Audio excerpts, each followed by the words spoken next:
PLN wilayah Sulawesi Selatan Tenggara dan Barat Sulsel-Rabar menilai padamnya aliran listrik di sejumlah wilayah di Makassar, Maros, dan Goa bukan karena ada pemadaman listrik, melainkan hanya kerusakan teknis biasa yang berlangsung tidak lama.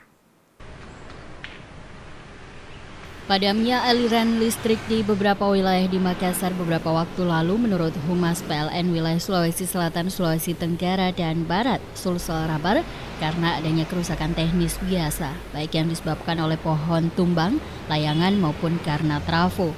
Humas PLN Sulsel-Rabar mengaku tidak adanya aliran listrik ke rumah maupun ke tempat ibadah yang mengganggu kelancaran aktivitas di bulan suci Ramadan, bukan karena adanya pemadaman listrik dari PLN. Mengingat secara umum kondisi kelistrikan di Sulsel-Rabar sangat baik, bahkan ada cadangan beberapa megawatt yang tidak terpakai.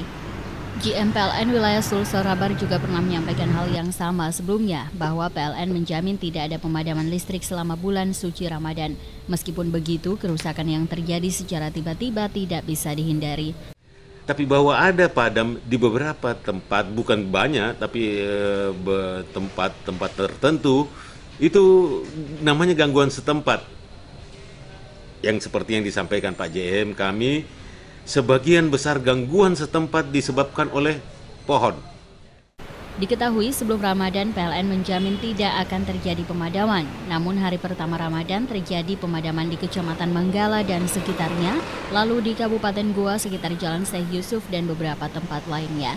PLN mengimbau masyarakat untuk segera melaporkan apabila di sekitar wilayahnya aliran listrik padam agar segera dapat dilakukan perbaikan. Dari Makassar, Syarfuddin Hamzah, GoTV memberitakan.